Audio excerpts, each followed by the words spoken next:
Hello and welcome to the Student StarCraft AI Tournament broadcast.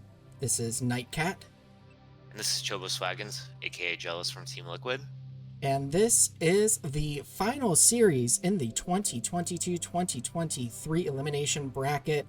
Starting us off on game one, we are on Jade, and up in the top right corner, we have in the purple Zerg, Monster. And spawning in the bottom left, we have Krazio, the Orange Terran. Former first seed of this tournament. Well, technically still the first seed, but coming in from the losers bracket.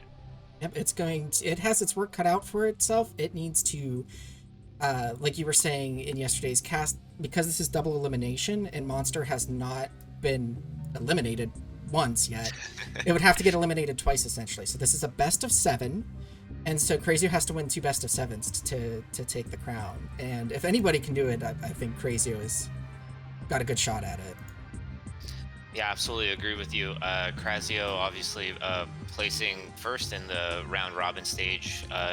Not saying that Krazio didn't have the potential to do that before, but I personally was a bit surprised. I expected one of the quote-unquote big names, like Stardust or Monster to be up there.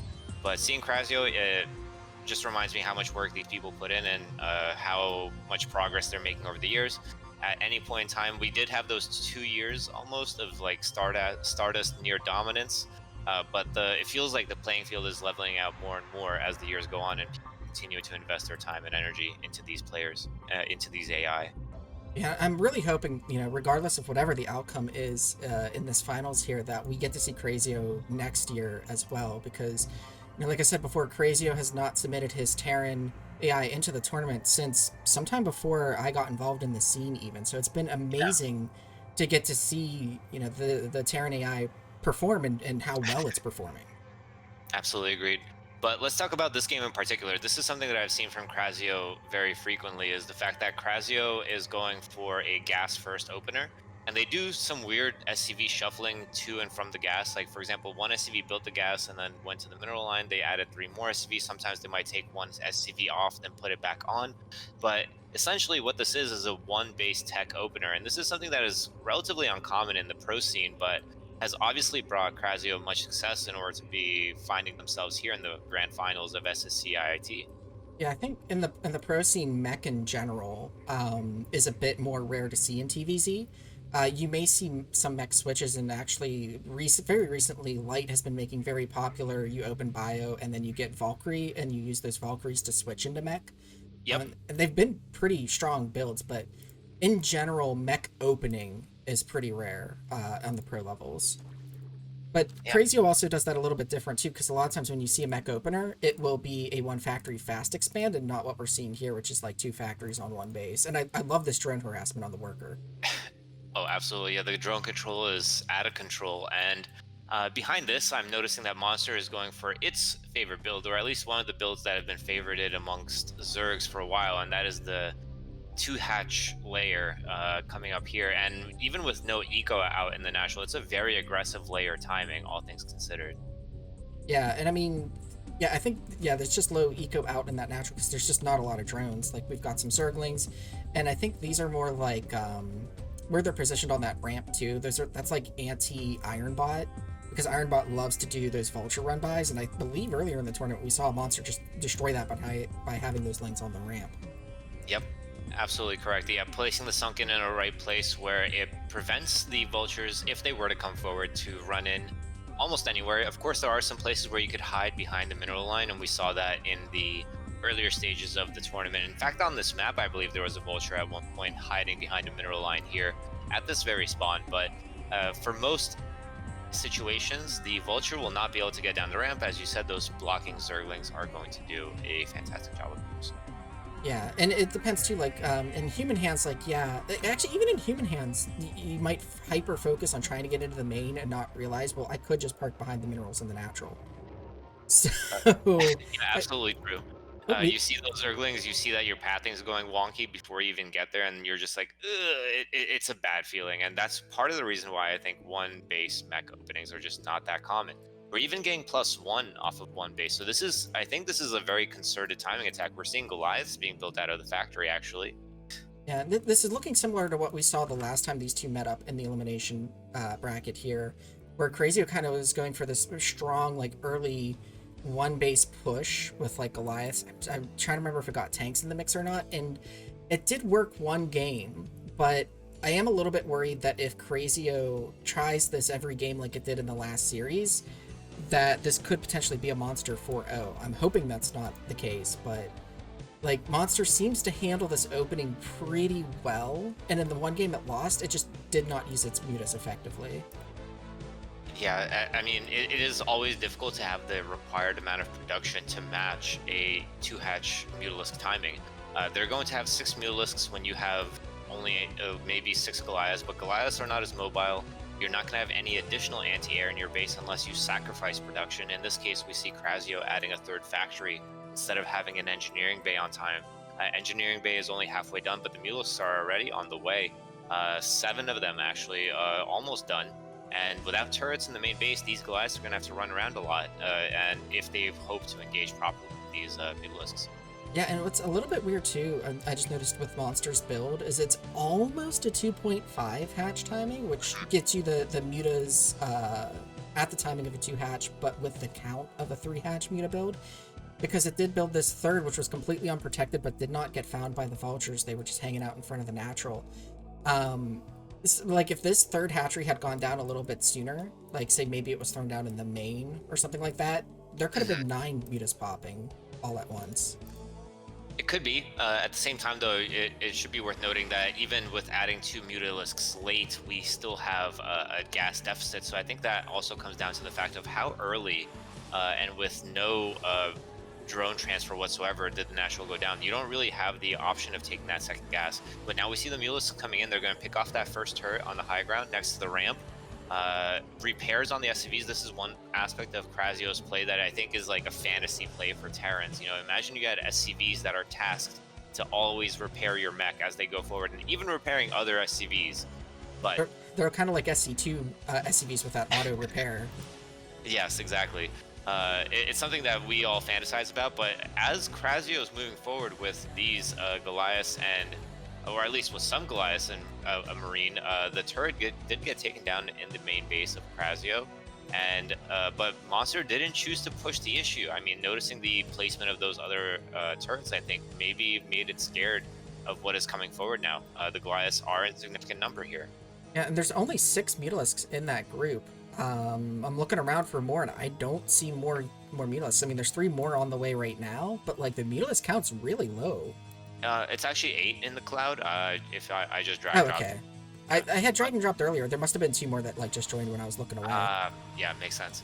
But anyway, yeah. So Crazio is doing a great thing here, picking off reinforcements, picked off a Goliath and 2 SVs. But the Goliaths are in the natural now. If you can take a look, Nightcat, and the Goliaths are pushing the sunken, and the 2nd sunken is incredibly late. It did get focused down.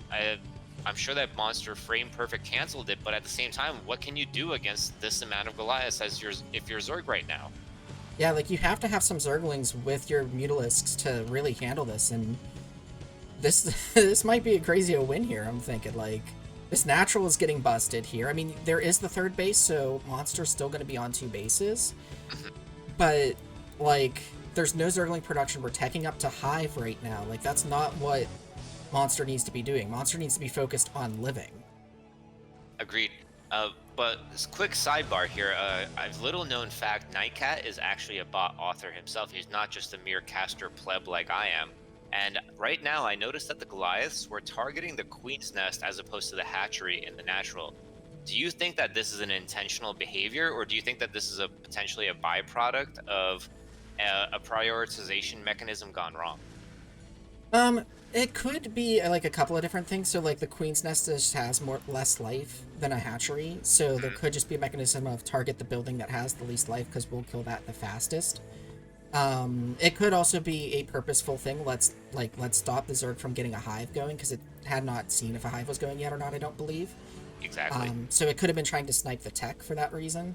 Like we saw it when it came in the main here. It started on the Hydralisk den, and then it actually started to progress further into the base. So in this case, actually, it allowed the Hydralisk den to finish researching the range upgrade, but I don't think it matters at this point. Yes, you hit Hive at a pretty quick timing, but does it actually matter if you have absolutely no economy and no production, right?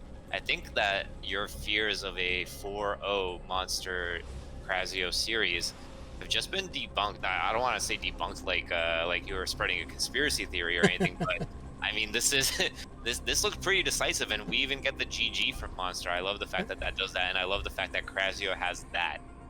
Yeah, and I want to add a really quick note here as well for the viewers that we are watching this in remastered, so we get to see the chat messages that we don't normally get to see in OpenBW. We will switch over to OpenBW if anything, desyncs in remaster, because that can be a thing that happens with bot replays. But I did do a quick spot check in the last series that these two had, and it didn't seem like these bots do anything that would cause a desync. So hopefully that will remain the case. I also want to point out really quick, Crazio did go to take a second base, and a very interesting position, decided to take the third instead of its natural. Yes. Just a little interesting choice, but the 1 base 3 factory play was enough to get it up 1-0 here. Pretty exciting.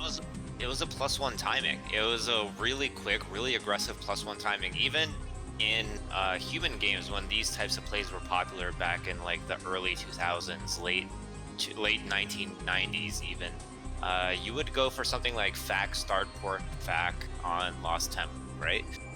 Armory was almost never part of the equation, and here we see are not just armory but also +1, and it's just, yeah, it worked. You can't argue with the results. I feel like Monster might have underinvested in defense on the sunken colonies. Zerglings are a good option for mobility, for surrounding and flanking, but I think just having a couple extra sunkens there would have been able to hold long enough for Hive maybe to even do something there. Agreed. Let's go ahead and get the next game loaded up here. Sounds good to me. Our second game between these two contenders will take place on Moonglaive. We've got Crazio spawning as the brown Terran down in the bottom left of the map. And at 12 o'clock, we got Monster spawning as the yellow Zerg.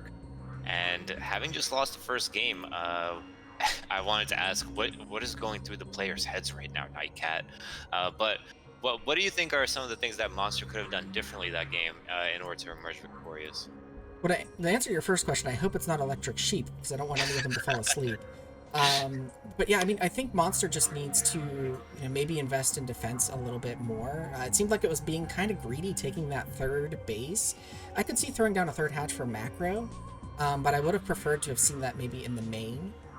Because really, Crazio could have just derailed Monster's plans too by just taking out that third at any time. Yeah. So I think that's what Monster really needs to do to, like, when it's adjusting its play, is just be a bit more respectful of the fact that Terran could just come kill you.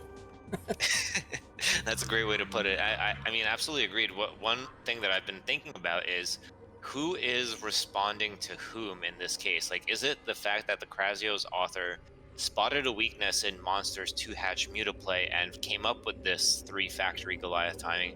Or is it Monster going for an even more aggressive Mutalisk timing in order to counter Crazio's tendency to go for tech first? And I mean, based on the first game, it seems like the timing was pretty crisp from Crazio, but I've seen enough AI games by now to know that timings can change based on variables that might not be self-evident to the observer. So I'm curious to see how this game goes. We do see a hatchery first from Monster here at the natural at 12. I believe that's what we saw last game as well. Yeah, and I believe it was a 12 hatch as well in the last game. And like you said, there's factors that can impact this sort of timings. The map can be very dependent on that. And the last time these two met, I mentioned in that cast that the one game that Crazio did get a no start win as well, but the game that Monster started and Crazio was able to win, part of what got Crazio the win was just ineffective use of the Mutalisks by Monster. Like, they were trying to dance between the main and a third base, and that's not where Crazio's army was. Crazio scoring a kill on that scouting drone with excellent SCV micro there. That was incredible. I was watching that the whole time you were talking. I was in a trance. But anyway, continue. I'm sorry. So yeah, like, the maps and the positioning of the bases and where the players choose to expand, I think, can really play into how it can play out between two AIs, because obviously the authors are not making updates to the AIs in between each game. So it's not quite the same thing that you would see in a human versus human, where like they can make adjustments in between games to what their game plan's going to be, right? Yes. But even given that, you can still see vastly different results just because they're playing on different maps. Or, you know, if they've got different strategies to choose between, you could see vastly different games on the same map between the two same AIs. Absolutely agreed. There was a series that I watched. I believe it might have been actually the first, like it might have been in the first round of this tournament, where one of the eyes went for a lurker rush, and depending on whether the map had a favorable ramp or not, it seemed like the Terran either held or didn't hold against the lurker rush, and that's really interesting to see. And that's also exactly why I brought this up, because at this point, I think that, I mean, even though Monster in theory knows where Krasio is, I mean, the link pathing was indicating to me that it suspected that there may be a BBS or something, question mark, because why would you scout in two different directions here? Maybe proxy factory? It seems like there are some areas for possible improvements here, because two links can take down a Marine. It could have seen some aggression here. Instead of that, the link is just going to confirm the presence of a vulture here. Vulture is going to chase it down, but actually not go forward here. Interesting choice. Yeah, and speaking of the unit pathing too, like I noticed there's an Overlord that went up to the top right and scouted a base. Out of those first two Zerglings you were talking about, one is now scouting around to the right, just making sure that there's no strange proxiness going on, which Crazio, to my knowledge, isn't really... Ooh, this drone getting caught by the Vulture, though. Yeah.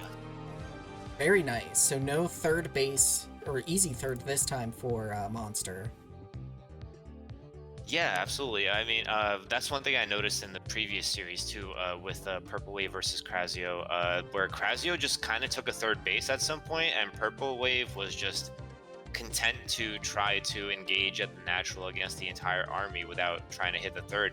It's definitely one of those things that human beings might look at and be like, duh, just attack the third, right?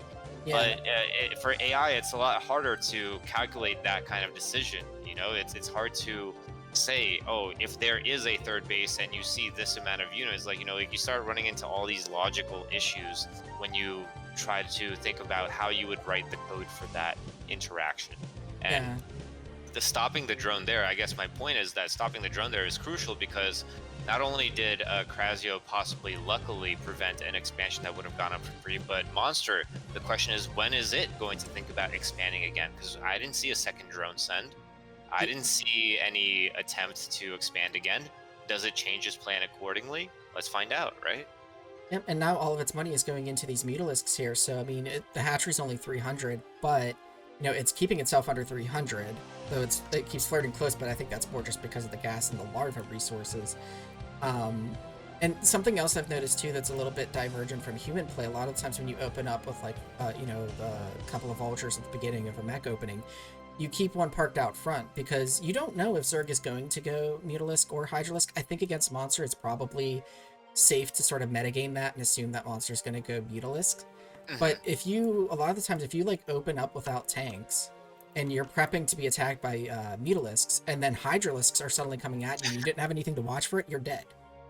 Yeah, So, or even Zerglings before that, right? yeah, you could even just get Zerglings from, ooh, these Mutalisks in the main of Crazio, there were no turrets.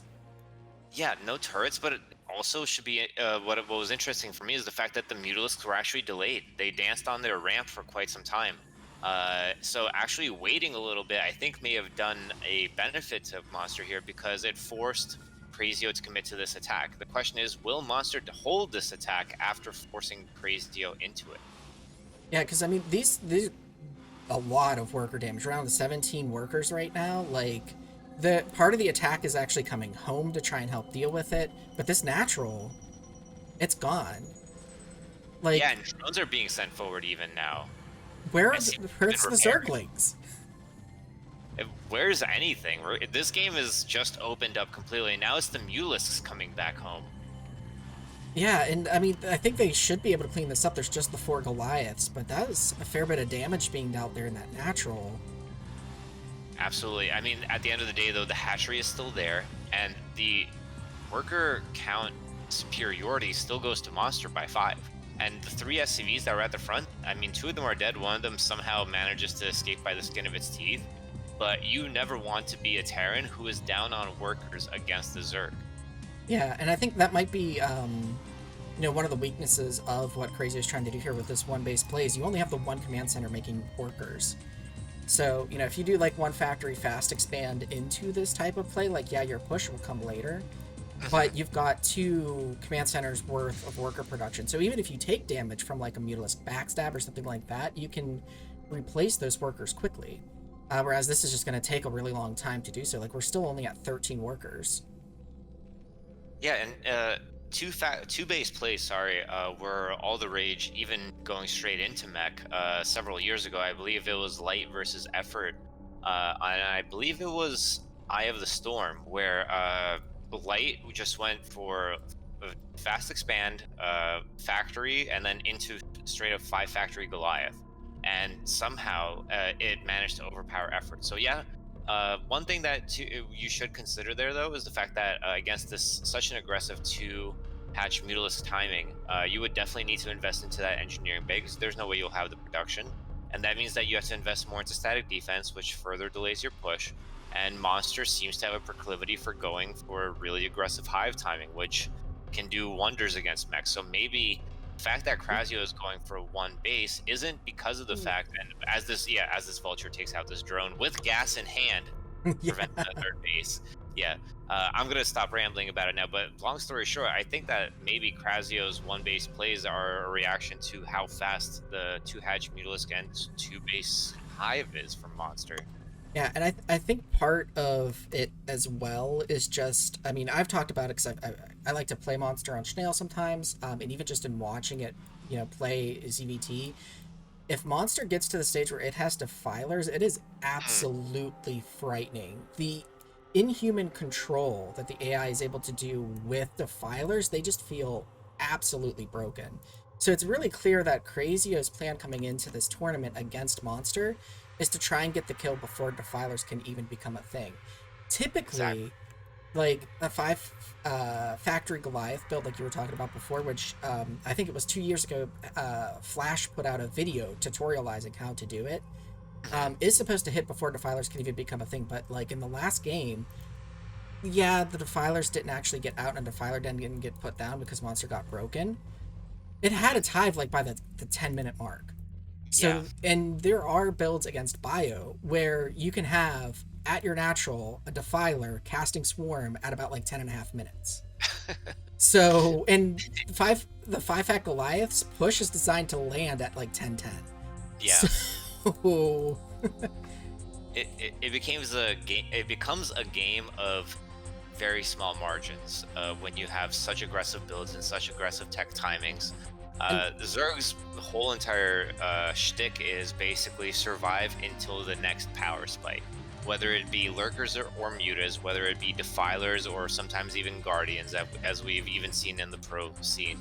It's when will the next tech hit, and how many drones do I need to get there, and how little army can I make to get there also. yeah, and so, And you know, thinking go about ahead, it, sorry. like, I kind of like this 1 base thing that Crazio is doing the more I think about it, because Crazio is basically just saying, you know what, if you get defilers, it's game over. Like, Yeah. I can't handle that. We don't have a way to handle that just now with the way that you control them. So I'm not even gonna bother getting another base, because either I kill you before you get consume and defiler out, or it's just game over. Also, a really quick note, because I just realized this. I was relying on the game timer and saying that there was a hive at 10 minutes. Yeah. I mentioned to Joe before he started here, because these games are played in 1.16, and because they're actually played on normal speed for the bots and for the latency frames, when you replay them in remaster, that timer is off. OpenBW takes this into account when we watch it in the browser. So when it's in this game, we're not actually at like what would be the equivalent of the 12-minute mark in a game. We're sometime before that. So that means that hive was even faster than a 10-minute hive.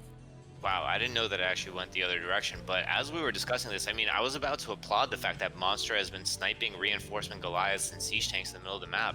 But again, it's a very similar scenario to last game. The Goliaths are in the natural and they're taking out the hatchery. And I mean, hold on, wasn't this almost the same game? It was in this game that hatchery was previously under attack by Goliaths, wasn't it? Yeah. And now the hatchery finally goes down. I think it was basically up to full health by then, but still. You know what this looks like in the last series? I mentioned this.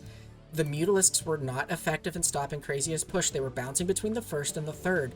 Look where the third was taken, out of the way of the natural and the main and the reinforcement path. And where were those Mutalisks just like a moment ago? Bouncing between the main and the third.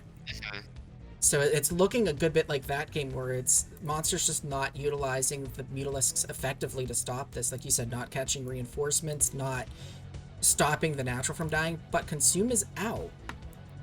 I don't know if there's a Defiler, though. I don't see one.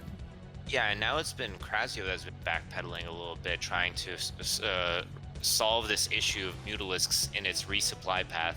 And that has stalled its advance a little bit. I mean, it's killed the natural quite a while ago. You can see the Goliaths and tanks patrolling as if they're on like a script from the campaign or something. You know what I mean? Like the junkyard dog, I think it is. Trying to look for infidels and insurrectionists and stuff. It was actually the fact that I was saying actually that Monster was doing a good job of picking off reinforcements, but if you pick off reinforcements but never take care of the main army, you're still kind of dead though. You know what I mean? Yeah. So I feel like that's kind of what you're alluding to, is the fact that, yeah, like, you know, it is just dancing around for the most part, and while it hasn't lost any Mutalisks and it has killed a lot of army, it's also lost its natural. But there is that third that managed to get up after like the third attempt. You know, credit to Krasio for sniping several drones with vultures. There's a third and also technically a fourth. I mean, because I think it started before the hatchery died in the natural. So it's still anyone's game. No expansion yet from Krasio. Yeah, the other thing to note too is that while Defiler Mound is out, Consume was researched, and maybe there isn't a Defiler out yet, there's no real ground army. There's nothing that would benefit from Swarm at the moment. Crazio just needs to march forward with this, but I think it's trying to wait until some reinforcements arrive, but the reinforcements keep getting picked off. But there's like a pack of 4 Goliaths here about to join up with the army, so maybe that'll be enough to kickstart it and get it going. Yeah, I mean, it even has floating buildings. It knows that nothing's there, but maybe my alternative theory was that it was the Comsat station, but the Comsat station has 100 mana right now. It's fully capable of putting down a scan right now, but actually Mutalisks from Monster running in now decided to be bold and took out 1 turret, actually, and a couple SCVs, and actually lost a lot of numbers in the process so far. Yeah, but there's still a lot of, like, there's probably close to 24 Mutalisks would be my guess, at least, out on the field, across the whole map. Yeah, across the whole map for sure. In this pack so far, I saw 18 after that turn went down. Now we're losing more and more, and Krasio's still not pushing the trigger to go inside that base. These mutas would have never been out here. There's only 1 sunk in there. Yeah, like, this could easily have become a base trade situation almost. Yeah. But Crazio's gonna... The thing is, like, if Crazio's base gets taken out, even if Crazio doesn't quite get eliminated, it's not gonna have resources to repair. So... True. But it also can't get eliminated because it has an engineering bay and with the army, exploding with its army. So the question is, how soon will Krasio try to push into this main base? Because if you eliminate the tech and you eliminate the Mutalisks with the surviving army, how quickly will Monster get back up to that position of being able to fight against this army? I don't think it's that quick. So I think there is a timer here, and just Krasio is kind of whiffing it. Yeah, I wish... Like, I'm trying to figure out in my head, like, what is this army waiting for?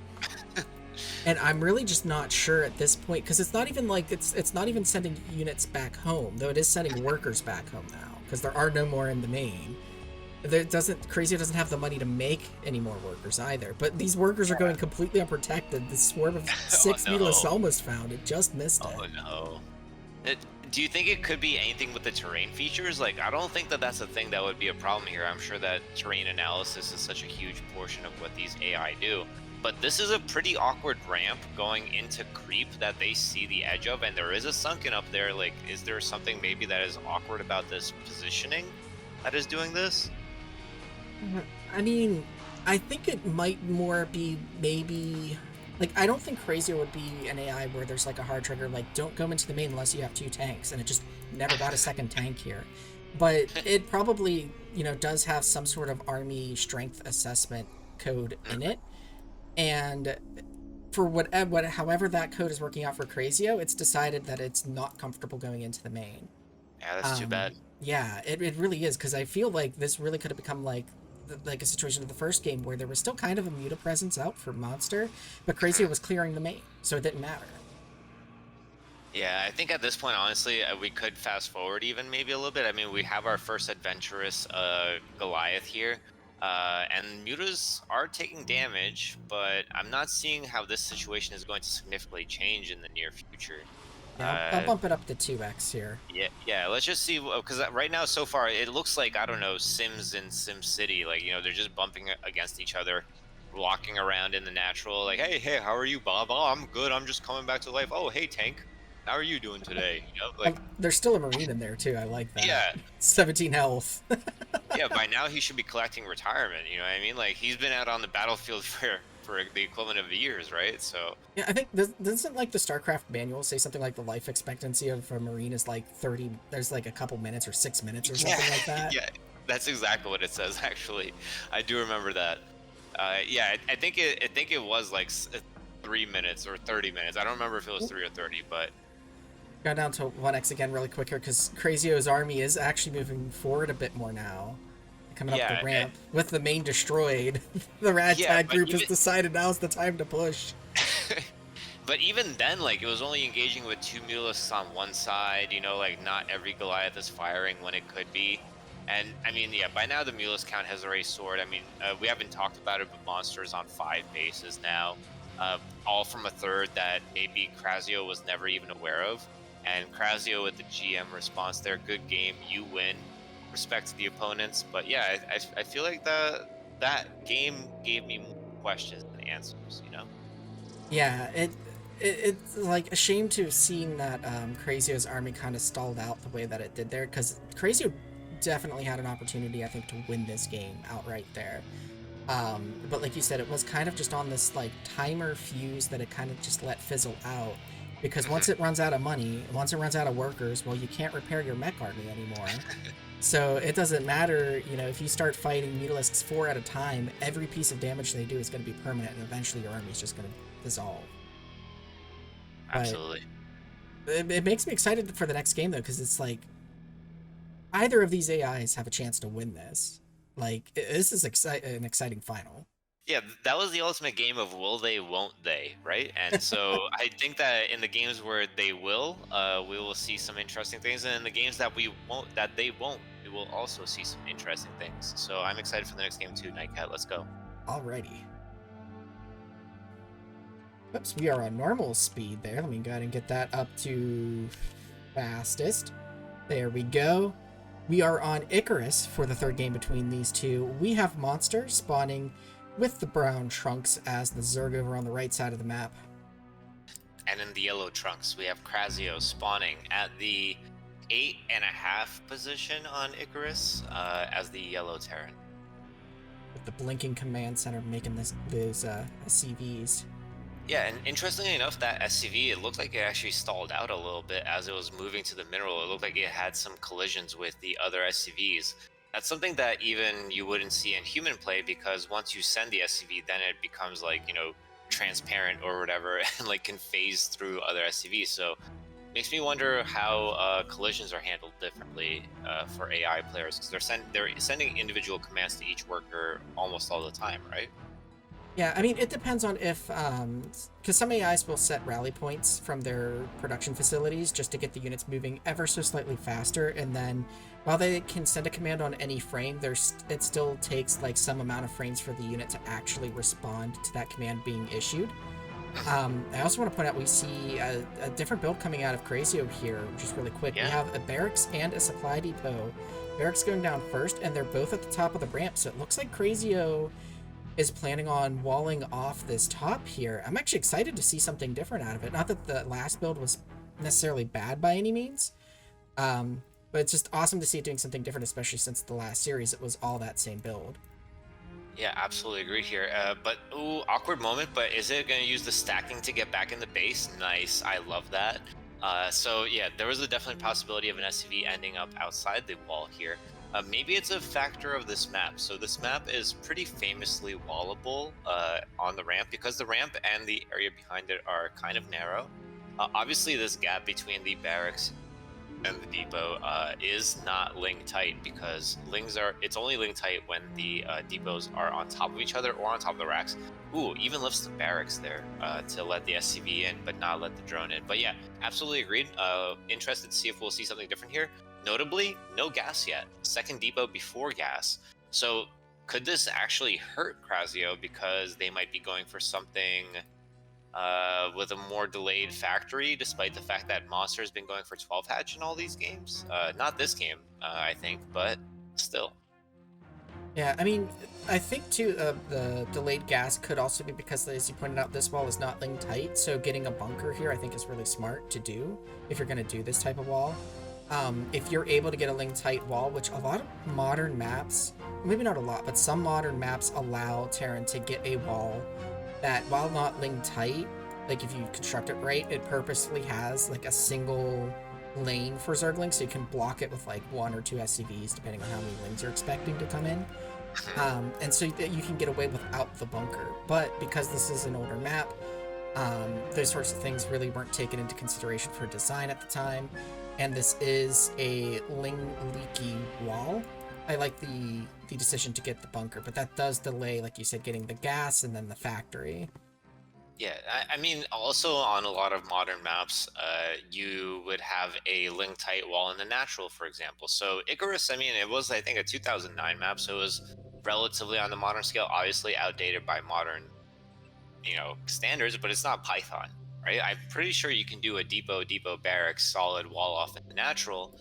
The counter argument to that, of course, is the fact that it's way more risky to do so. Sending out early SCVs, building in the natural. If you get pool rushed, you're kind of dead.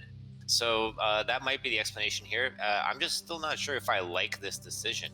I mean, it's also going to be awkward sending the Vulture out. There is an SCV being pulled right now in a defensive position just to repair the bunker potentially, in case there are more Zerglings. But from Monster's POV, I see a 2-hatch layer build again, as before, and I feel like delaying the factory delays your potential Goliaths, but we're actually seeing an academy here. Did we see academy in the previous games also?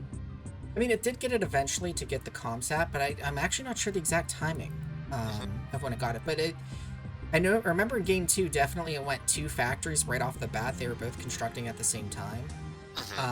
So this game, I can't remember exactly the factory's relative timing in game 1. But this is, we've got just the one factory down. We've got the Vulture. Crazio's not feeling comfortable, even though there's just one lane out there, and letting the Vulture out just yet. But I think that's smart. Like, it's safe play. It's maybe not smart play for the situation, but it's safe play.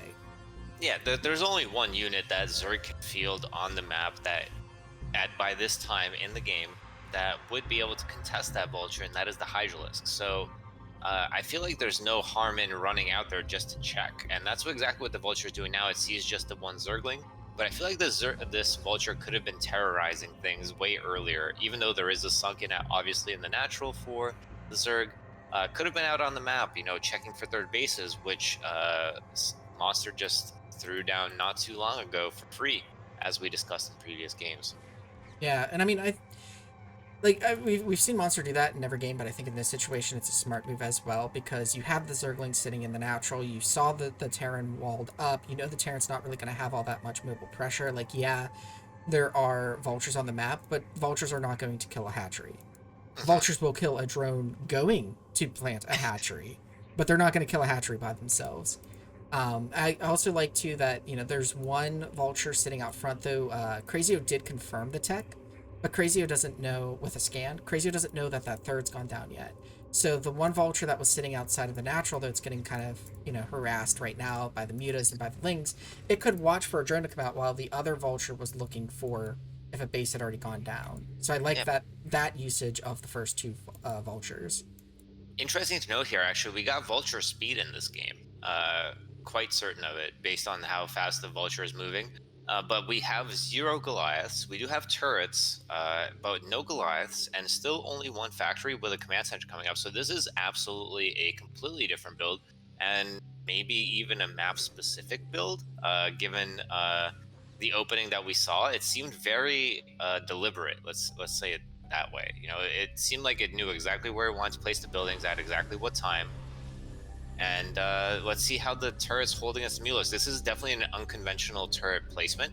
It is efficient in covering a lot of territory, but more often than not, you will see players bunch up their turrets in key areas, knowing that they have anti-air army to chase down Mulisks when they're not in those areas. For example, let's say 3 turrets to the right of the CC, 3 turrets below the CC, and then leave the mineral line completely open, and then the Marine medics can run in. But because there's no anti-air army, and wow, that depot goes down fast, uh, these Mulisks might be able to just rain havoc on this mineral line now that they've taken out the 1 turret there.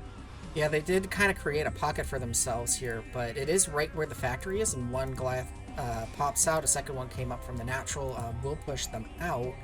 I feel like these Mulisks could, and this is something I see with some AIs too, and like, utilizing your Mulisks properly is really hard, judging when it's okay to take damage and when you don't want to do so. Like, these 2 Goliaths could have easily been killed in that pocket, abused a bit more. But, you know, in wanting to keep that Mutalisk count preserved, it went ahead and pulled back. Yeah, it's definitely something that I think is becoming characteristic of AI, at least as far as I'm learning more about AI.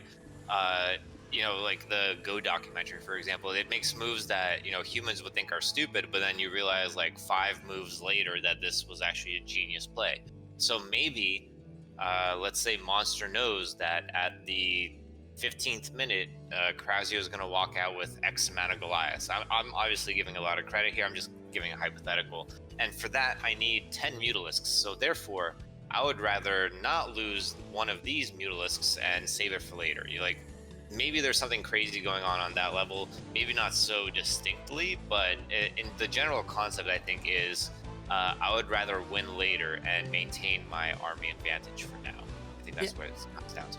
Yeah, I mean, one thing I will say, like, too, if you want to compare like human to AI play, AI are much less likely to, say, like, miss a macro round or something like that, right? Yes. So as a human player, if you've got an opportunity to capitalize and really punish your opponent, you're more want to do that, because as the game drags on, you're more likely to do things that the AI isn't, say, missing macro rounds, and maybe you lose long term because your play slips the longer the game goes. AIs don't necessarily have that problem. Their play slips for other reasons. Like, we have this engineering bay just floating all the way out by itself that's just slowly being killed by a single Mutalisk. The scouting eBay, I love it. Yeah, I mean, it's been a constant for Krasio, so credit where credit's due. It's also an NHFFA favorite. NHFFA, of course, being no hunters free-for-alls, just putting it out there. But yeah, I absolutely agree with you that there are certain things that are different for AI and humans, and I think one of the important ones, at least in my perspective, is like, if I'm on the attack and I have Mutalisks in your base, I actually think that it's more likely that you make a mistake than I make a mistake. But that's just not true in AI world, because as you said, perfect macro rounds, right? There's no such thing as like technically harassing a high level AI. They don't worry about splitting their attention in 3 different places just because you send one zealot here, one zealot there, one zealot there. They're going to be better than you in all 3 of the interactions, simply because of the fact that they can divide their attention better. So I definitely feel like maybe AI are more cautious because of the fact that they realize that, like, I'm doing actually not as much damage as my human counterpart might because of that attention division. Yeah, and where a play like that has the potential to work against an AI is if they do something like they respond to one of those locations by sending their entire army, leaving the other 2 locations undefended. So where AI is more likely to make mistakes in its play tends to be in decision making, whereas humans have the whole mechanical hurdle that they have to overcome. Yeah. And while we've been talking, like, I've been kind of following the Mutalisk cloud a little bit here. Like, Monster's just kind of been scoping around the map with its Mutalisks, pushed the engineering bay back all the way back to the natural, and it does get saved. It's interesting, too, that Monster never committed more than 1 Mutalisk to attacking that eBay. So it's like Monster recognizes this is just a scouting eBay. I don't have to overcommit to it. I can push it back with just a single thing. But the Filers are out now. Consume is out now. And neither side, other than the Mutalisks, like, poking in a bit, have really engaged with each other. Absolutely true, and there was actually several Mutalisks that were staying back home that entire time, and we do even have a Sunken in the main base. These are, again, things that humans would not do, but one thing, again, as you said, mechanically speaking, humans cannot have perfect eco off of so few SCVs and so few drones. Humans overbuild in order to get the best average mineral gathering rate per investment of a worker. In this case, though, because of the fact that each worker is able to be controlled individually at every frame of the game, you have near perfect mineral saturation all the way through the game. And as I say that, top left got taken out. There was an attempt at a command center, and we do see lurkers now as well. First lurkers out on the map, I think, for Monster. Perfect timing with the Defiler, and look at how those links move forward as a moving wall with the Defiler behind. I love that like the army is moving like kind of slow, but I love the way that it keeps itself together.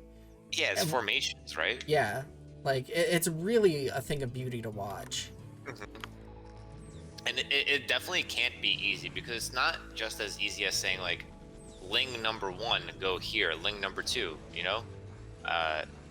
It definitely can't be as easy as it looks. Let's put it that way. I mean, anyone who's played Brood War knows that it's not as easy as it looks. Yeah, and I think one of the things you pointed out in the Crazio Purple Wave game is coming back to bite Crazio. You know, with I was looking at how much it's floating. Like the supply at the start of this was about 123 for Monster and 90 for Crazio. Like if Crazio had some more macro facilities down, could have a way larger army right now. And just, this is what I was talking about with those swarms, man. It's just a nightmare. When you first brought it up, I vividly recalled the situation when I played Monster and I thought I was winning, and then I saw the first swarm, and then it led all the way to my natural and into my natural from that point onwards, and I never got a moment to breathe. It is one of the most oppressive Brood War experiences I've had in my life, point blank, period, against anybody. And I've played some pretty good players in my time. Obviously, I've gotten wrecked more times than most, but no one swarms like Monster. And no one makes you feel more helpless than Monster when it has those swarms up. It just feels stupid to play against this person. I said person, AI, this AI. It feels stupid, like you made a mistake. Like you just wasted 20 minutes of your life against this monster. And that's where the name comes in, I think. Yeah, it almost sounds like we're about to start a song about Gaston here. It's like, no one consumes like Monster, no one swarms like Monster, like... But it's true, like this is what I was talking about, where it makes, like, obviously if anybody who's watching this is a fan of Artosis, you know how he loves to complain about defilers and just, you know, I like to coin the term of, you know, they fart orange clouds. Basically they fart the orange cloud and then everything is invincible, right? Well, this is that to an extreme that I think would give Artosis nightmares when he goes to sleep. Exactly. I think of like, you know, like any reasonable person would look at the Zerg versus Terran matchup and realize that a spell that counters 90% or like 95% of your offensive capabilities is broken. But in human hands, it's actually quite even. And in fact, historically, Terran has been advantaged. But as soon as you give that broken mechanic to an AI with, like, I don't know, multiple thousands of APM and no missed macro rounds and an extremely early hive, and suddenly you have a thing of nightmares. That's basically what this is. This this orange cloud is like the Jason Kruger of my Brood War existence, basically, in TVZ at least.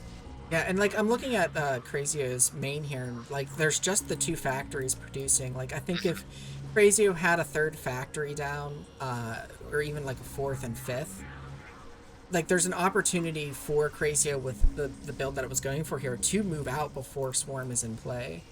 Not just that, but it was floating 900 minerals, as you said. If you have 900 minerals, that's 2 factories and like 6 vultures or something, right? You could definitely have had 18 mines on the map, which would stall out this entire push, which was purely Zergling, Lurker, and Defiler, right? The Mulists, of course, are out there and could snipe mines, but that's more work. That's less time they spend in your base. I think what it boils down to is A, Icarus mains are notoriously small. B, too many turrets in random places as opposed to nice little blocks. Why? Went for a build where it doesn't have any army in the early game, and that's what led to this kerfuffle, I think, from Crazio here. Yeah, and meanwhile, behind that, Monster also like just continued to take bases, like took the 4th up at the top right. There's a drone actually in the other main. Looks like it was getting ready to take that too. So Like this is, I'm telling you, if you can play Terran at all, try playing Monster on Schnell. Like it's both fun and frustrating at the same time. But this makes it now 2-1. Yes. Monster's taking the lead back here after dropping the lead in the very first game. It's fighting back, so we've got ourselves a series here for sure. Yeah, I'm excited to see what happens next. I, again, I'm not putting this on fastest at the start. Now on fastest. I'm gonna try to remember that for game 5 here. We're on the 4th game here. We've got Crazio spawning as the White Terran up at the top of Python. And at 8 o'clock, we have Monster spawning as the Yellow Zerg. Nothing suspicious so far. One thing I've noticed that I do want to point out before we get any further in this game is that Monster takes a very, I would want to say, modern scouting path with its Overlord. Generally speaking, in the past, and most low-level players, they would scout directly towards the nearest main. Instead, it seems that Monster is scouting towards the center of the map and trying to see not only if an SCV crosses its vision, and therefore determines the position or the likely position of its opponent based on scout timing, but also double checking for BBS, which is a thing that we haven't seen Crazio do, I think, ever. But Monster is still looking at those key areas near the Serpent on Python for that BBS.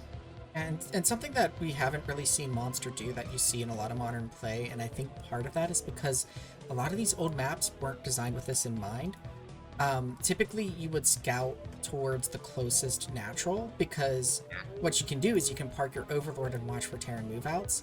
On a lot of these older maps, there isn't anywhere to park your Overlord that's safe. And if I'm not mistaken, are we on 1.3 or 1.1 for this Python version? Because that's a good I question. know that Snail still uses 1.1, which does not have an Overlord parking spot outside the natural. But based on the SCV movement here in the natural, I think this might be 1.3, and you can actually park an Overlord there. But given the fact that we have to deal with different map versions, especially outdated maps. This SCV drone micro. Let's go. I'm excited to watch this. Yeah, I mean, I was just looking at the natural that Monster has, and it doesn't look like there's an Overlord spot on that natural. So it might be that, like, there's a spot this is on 1.1, 100% 1.1. Yeah, so changes the game, right? Exactly, because Zerg can't use that Overlord to just watch for those move outs, and that might be part of why we see this interesting scout pattern with the Overlords from Monster in every game, just because the modern meta doesn't necessarily apply in that sense. Yeah, absolutely true. And it also affects other matchups significantly as well. Not just TVZ, but, in ZVP, you would have limited vision on your natural the same way. And I feel like the fact that these AI work on any map that's thrown to them, I think that is one of the priorities why you and I were discussing in the break, like, why don't they pre-program where they place things so that they can fit more factories? In this case, it's kind of becoming obvious where, like, the AI are expected to perform on Python 1.1 and Python 1.3 and like 10 other maps. And I believe there was that one Korean, it's COG, I believe, or that is in Korea, the tournament. Am I mistaken?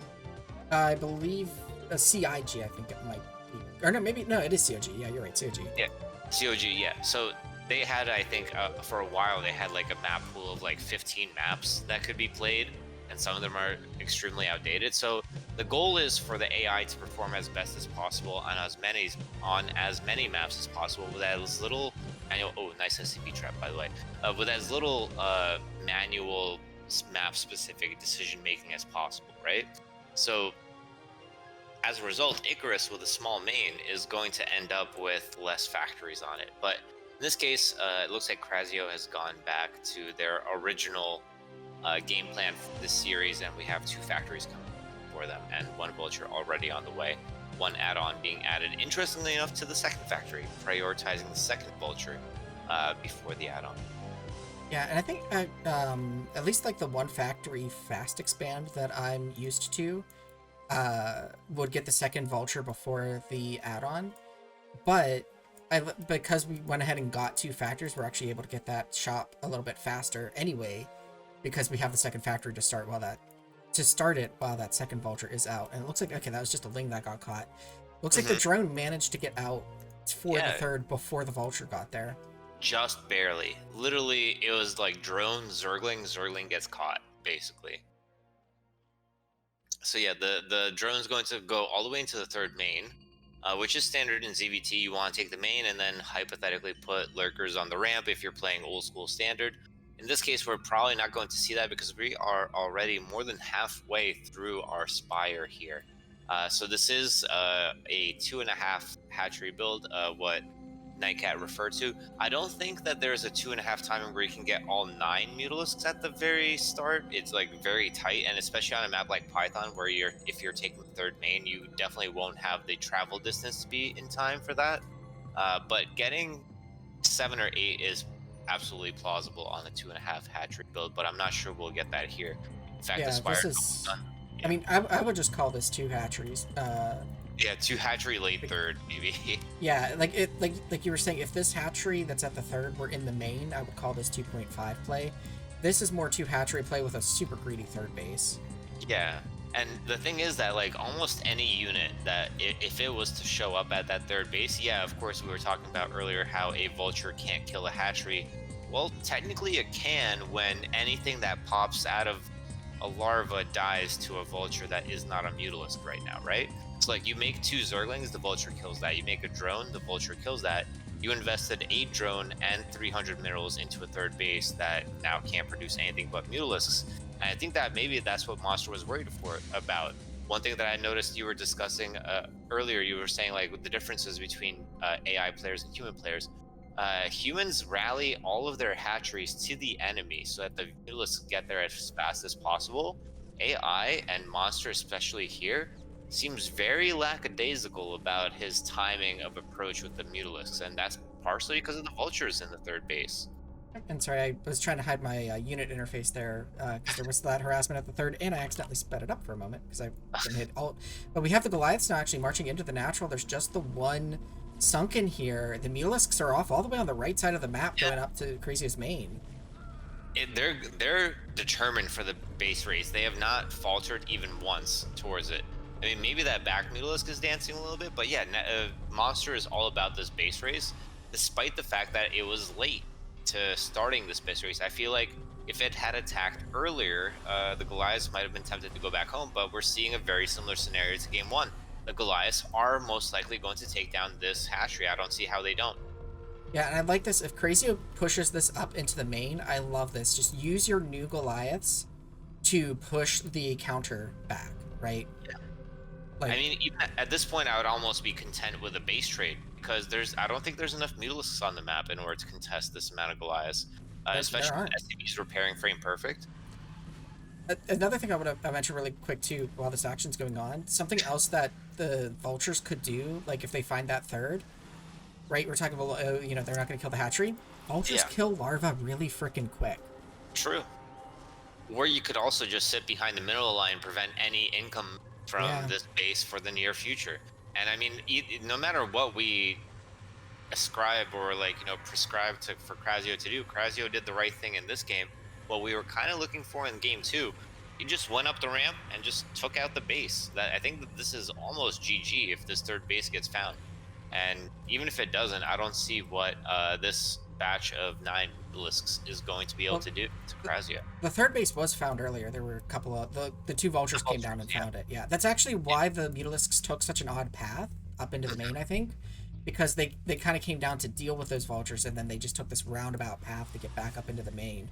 And they're trying to do this counter again, but even if they kill every SCV, I don't think that they can deal with this army. Yeah, I mean, supply block, no economy, and I could try to act smart and talk about how found could mean the army finds it, because AI don't always find a base based on their army. But yeah, you're absolutely correct. I was off on the fact because I forgot that the vultures were there, and that's why we started talking about vultures being there. But yeah, there is also the question of, is Crazio going to make it to this base to kill that base, which we thought would be a yes up until game 2. Yeah. So, at the end of the day, I might be a little bit right.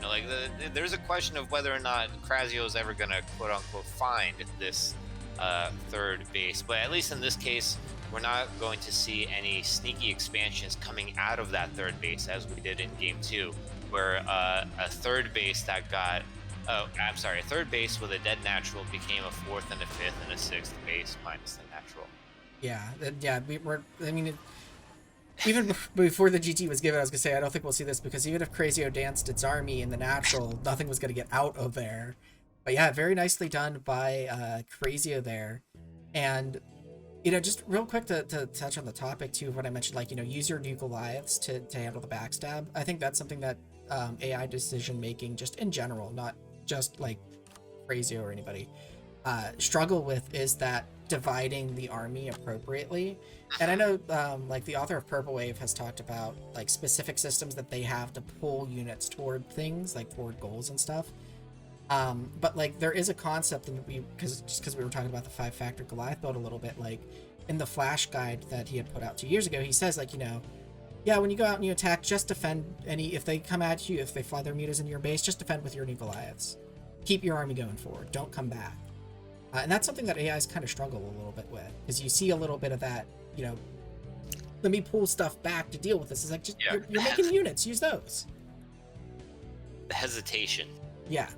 Yeah, absolutely. Yeah, and I mean, I get where they're coming from. If I get an attack notification on my main base, I would hypothetically 1A back home too, right? Before I determine how big of a threat it is, right? So at least from a conceptual level, a threat is a threat. You have to address it and then readdress it in a more constrained way, like to start determine how many units you want to send back there. And I agree that's difficult for AI to do. Whenever I read explanations from AI authors, I think, how would I code for intuit how much army your opponent has? And in my mind, like, I can't come up with any answers for how to program intuition for what army a person would have. So yeah, major props to these bot authors. Even if one sunken again might have been a little bit short in the natural, even if the Mutalisks did not go straight to Crazio's main, I mean, what they're doing here, I think, is just frankly incredible. So I'm excited to see how this series progresses. I believe we're at 2-2. Yep, we're at 2-2 right now, so we're going to be going on to game 5 to see who can get the what's it called in tennis? The set point, I think it is, or get us to set point or match point. Match point. It has to be match point. That's what the map is named after, isn't it? No, match point is when it's a set point of the last set. I think that's when it's match point. But up until that point, I think it's set point. Yeah. All my years of Mario Tennis on the 64 are failing me now, as I'm failing to remember tennis terms while casting a StarCraft game. Let's get game 5 going. Deuce. Deuce. Well, no, deuce is when it's tied up. Yeah, deuce is when it's tied up going into the last game. So we're not there yet. It would have to be 3-3 for us to be deuce. Right. But there's no advantage in this. It's just the winner then would take it all. Yeah. Let's get the game 5 going. Come on, let's go. Game 5 between these two going to be taking place on Benzene, and thanks to Chobo, we are on fastest from the get-go. We have monsters spawning in the top right as the orange Zerg. And in the bottom left, we have Crazio spawning as the yellow Terran, and again, the awkward SCV pathing. I just can't get over it. Now that I've seen it, I can't unsee it. It's just a matter of chance, the fact that I'm looking at Crazio at the start of each game, but like there was a significant pause there with the first new SCV movement. So maybe, I'm not, like, this is the equivalent of me knocking on Crazio's door and saying, hey, fix your first SCV. What's happening with it? Now, I will say there could be, because these are, older maps like we've discussed before, mineral patch layouts have been ridiculously optimized to the point where now modern day map makers will put out, this is the order that you should populate with your workers to get the most efficient minerals. We also have mineral boosting, which if you have any hopes of being a top pro player, you absolutely have to do, because it makes crucial differences. Like, I almost wonder if part of it is just like stupid pathing because old mineral layout. Could be. And while you were talking, I wanted to get excited about something you got excited about earlier. We're going back to the Game 3 build.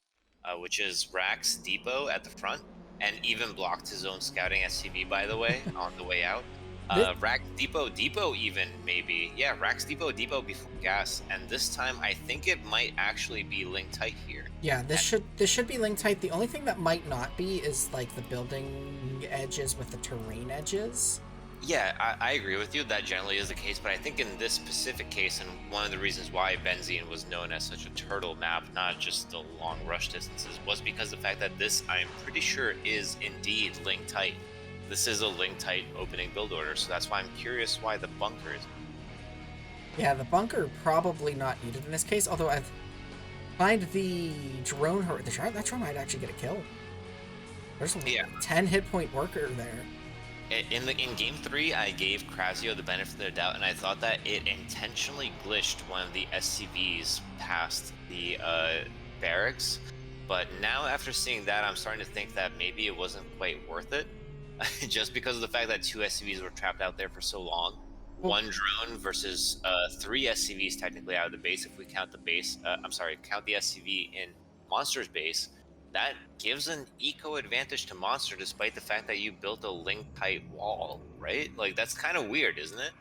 Yeah, I mean, part of that too is just the nature of Terran, right? Like we saw to the second, and I zoomed in on the SCV that was making the barracks. It blocked the second depot, so it delayed that. Like, yeah, the mechanics of Terran, the SCV has to stick with the building, and it randomly moves around. So you'll get things where, for instance, oh, it blocked that building. Oh, when it finished the wall, it popped on the wrong side. And Crazio probably just wanted to get that first Marine out, so it didn't want to lift the barracks to open up the wall to let those workers in. And it just didn't have, I guess you could call the thought process to say, well, these SCVs are stuck out here for a little bit. I'm going to fight back against this drone. Instead, they were just kind of milling around and taking shots. But in the end, the worker wasn't killed. But yeah, there was a lot of mining time getting lost there. Yeah, another question here also, in my opinion, is the fact that we're continuing to produce Marines after we already have 2 in the bunker. I feel like there's not that many scenarios in which you would need more than 2 Marines. The only thing I will say is the SCV got caught by the drones, so technically Crazio's playing pretty blind right now, right? Anything could be coming out of Zerg at this point. Monster could have thrown down a 3rd hatchery, could get Zergling speed, and not even a lair, and just flood Zerglings. Even though it's a wall, you flood enough Zerglings, you're going to break the wall, potentially, right?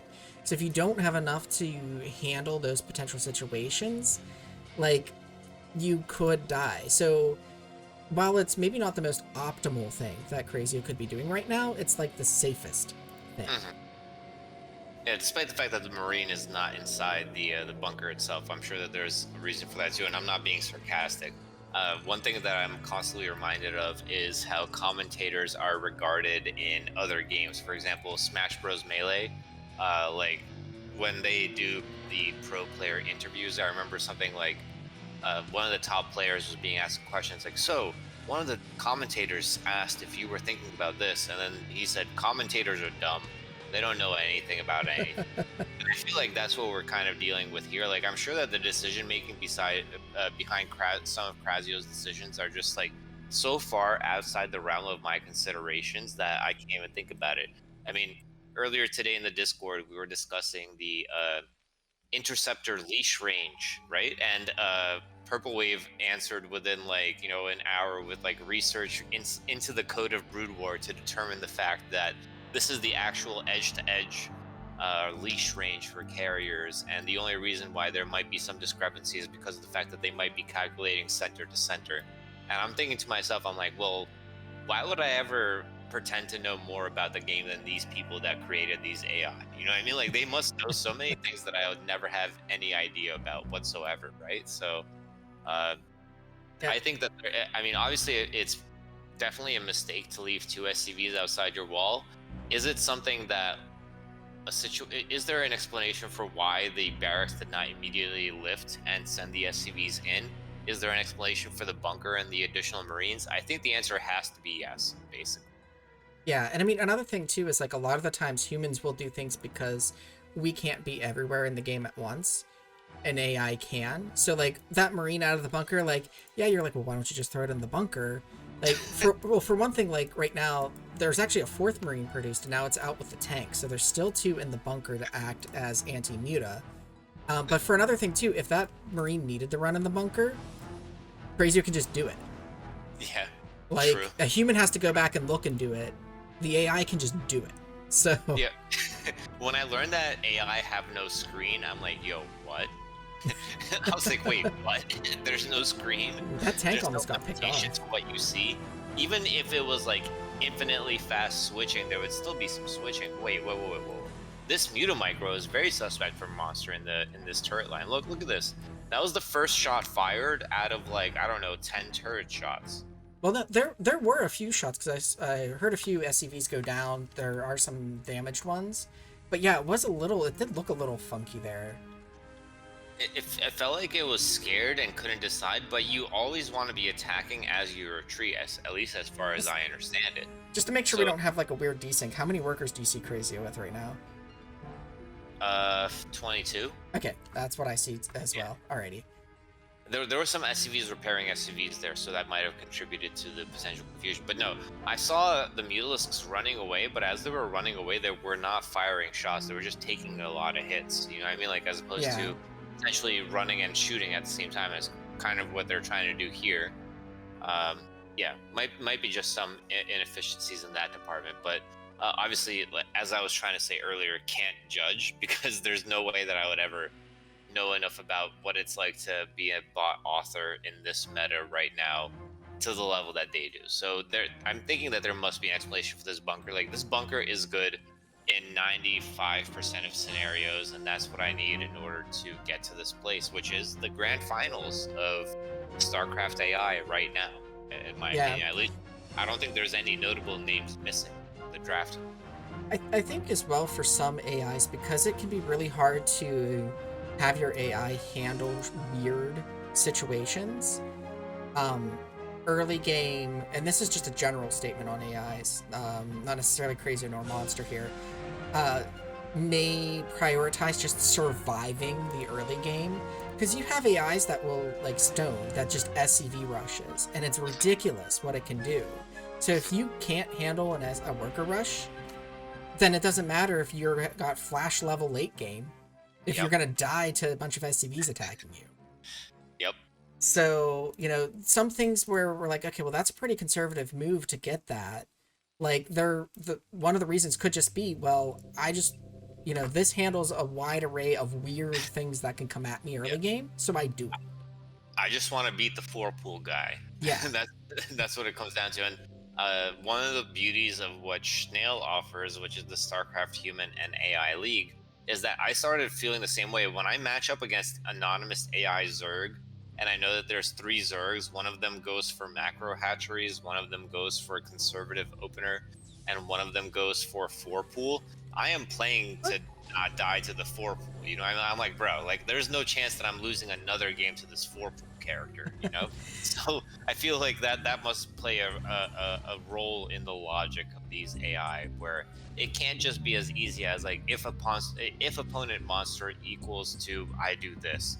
As we've seen from Crazio, he's done this AI has done several different builds throughout this tournament. Yeah, and Crazio, like, there's a tank clearing the power generator, and it's on the other side of the power generator, so it went all the way around to clear that. Meanwhile, the main is just in shambles again. The Mutalisk Cloud is in there. The Goliath's finally coming back from the natural choke to push them out. But Hive is done.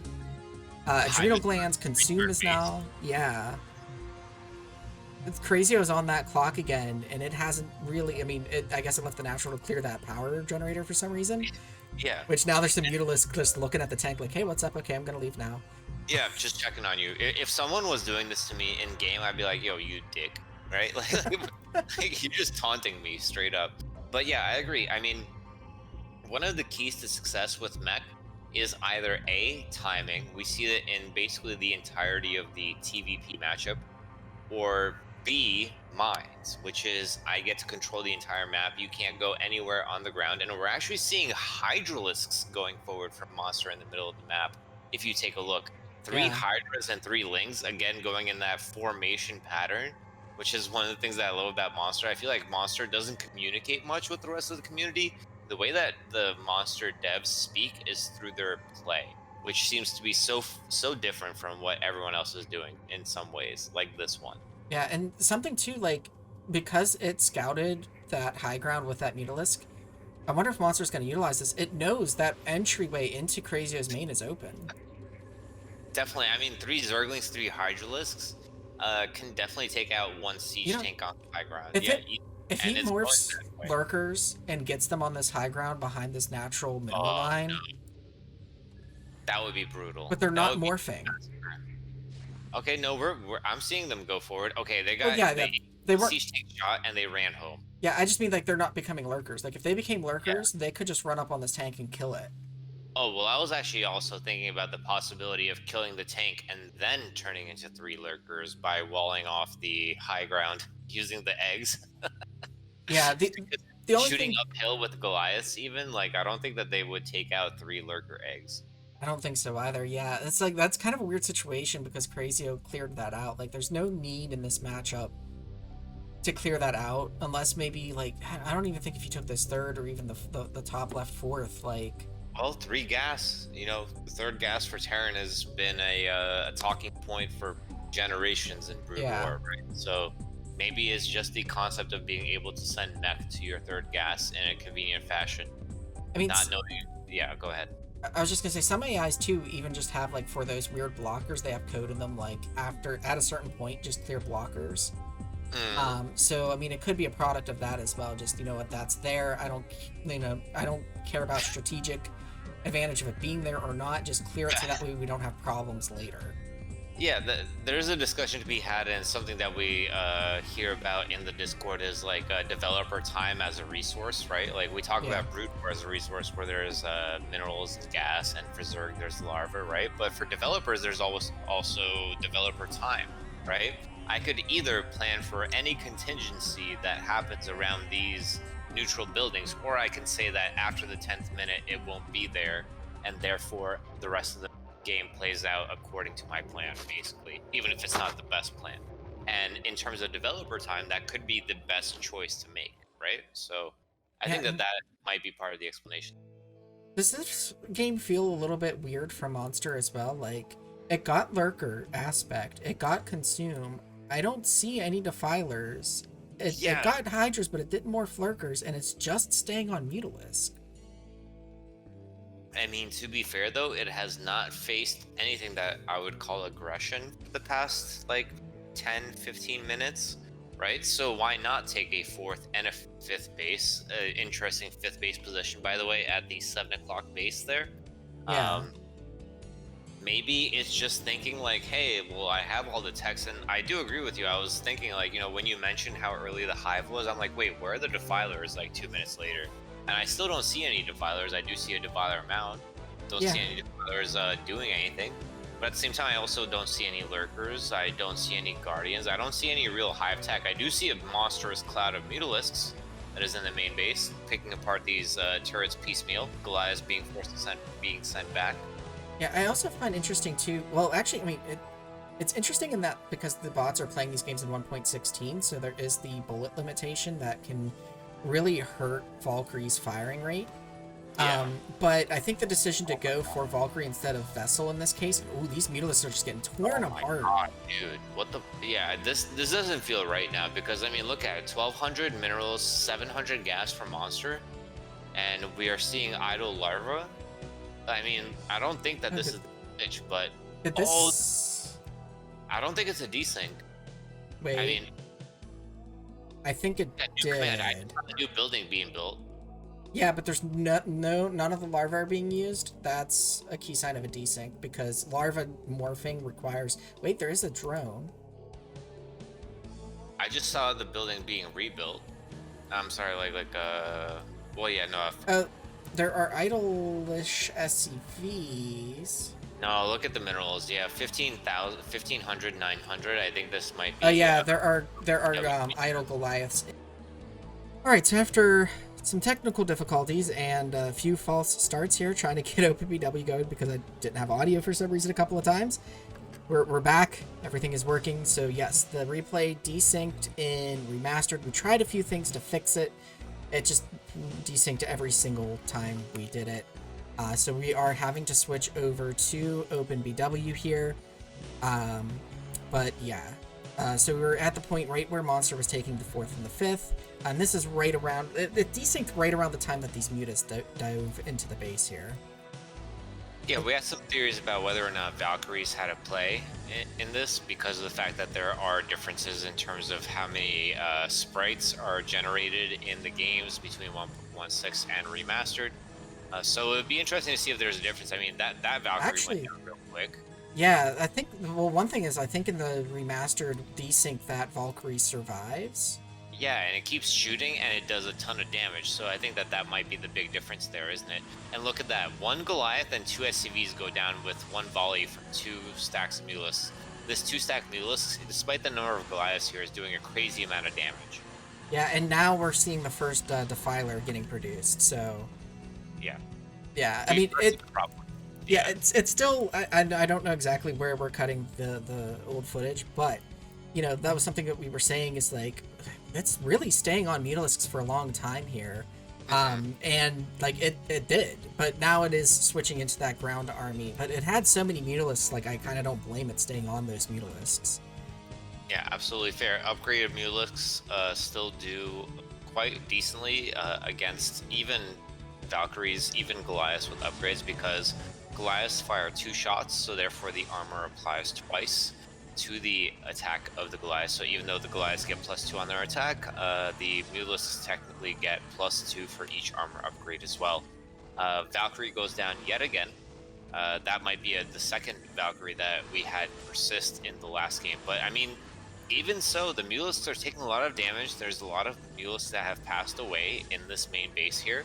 I'm wondering what is the actual benefit of taking down these turrets if no SCVs and no Goliaths go down, right? Yes, yeah, I mean... We're forcing new turrets, but yeah, go on. We just have the first Dark Swarm here in the natural now. If Monster is switching now into that ground army with the Defiler support and going to do this push, I feel like it's fine to throw away those mutas because the mutas aren't going to benefit from the swarm. And you're just kind of keeping Krazio sitting... Now you're going to have me pronouncing it Krazio instead of Crazio like I normally do. Well, do we have an official ruling on that? I'm actually not sure if it's Crazio or Krazio. I've been saying Krazio this whole time. I don't know about you, but anyway, go on. But I was just going to say, like, those Mutalisks, they were just keeping Krazio sitting back. Like, there's units in the main, there's not as much army at the front to stop this swarm attack in the natural now.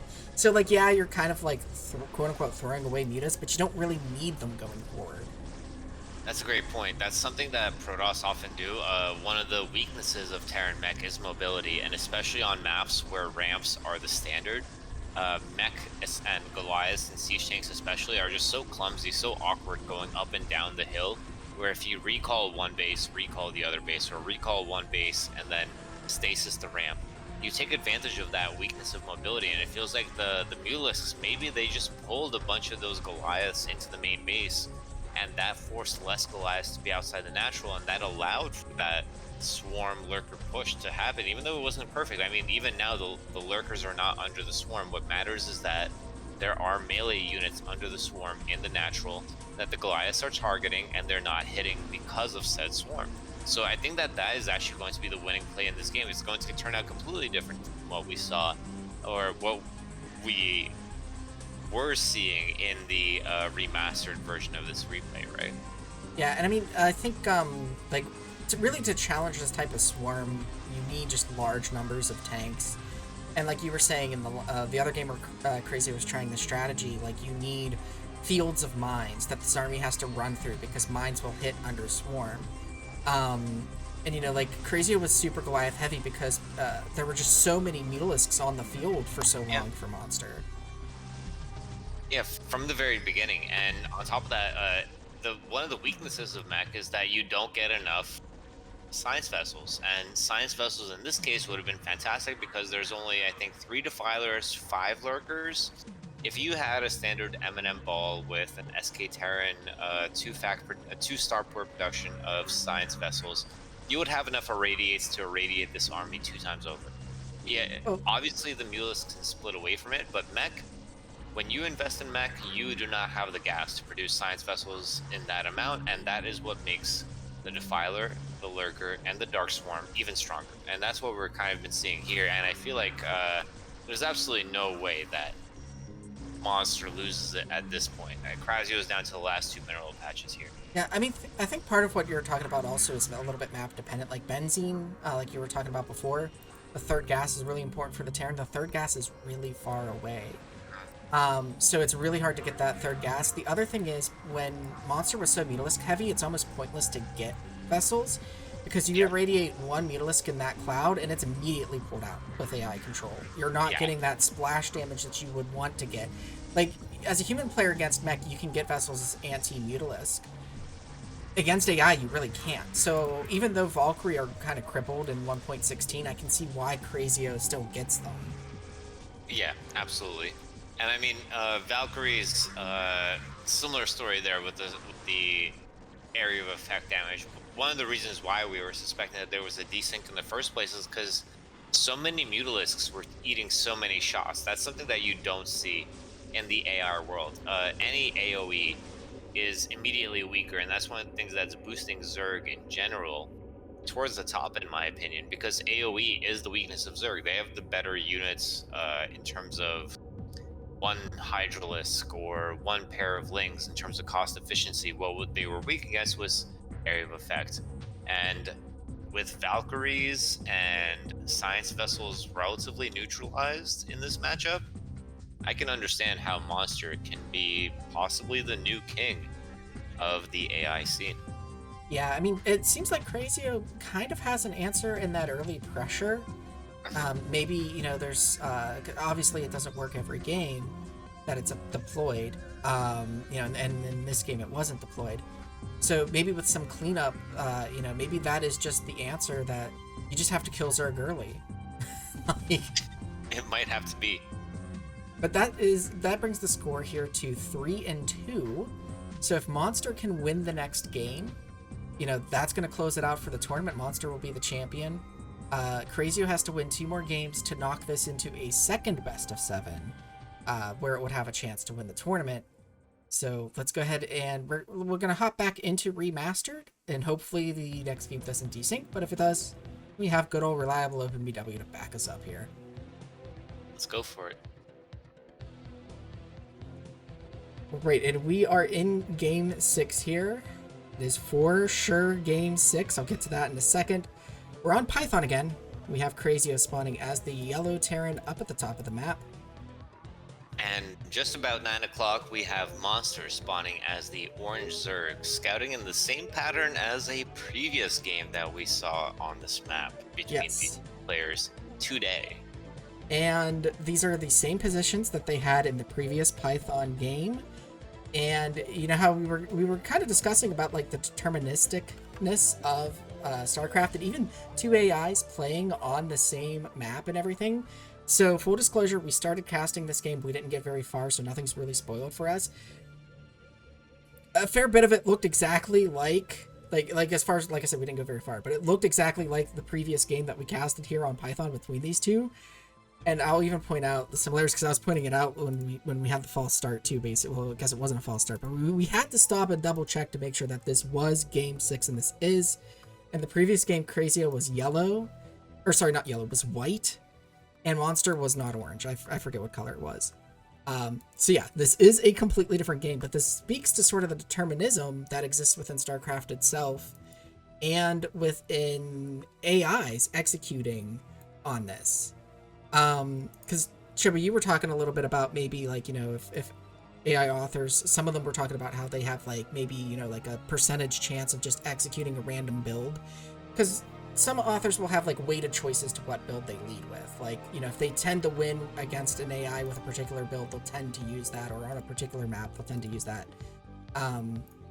Some AIs though do have like this random, like, oh, well, maybe a 5% chance I just like BBS you or something like that, just to spice things up.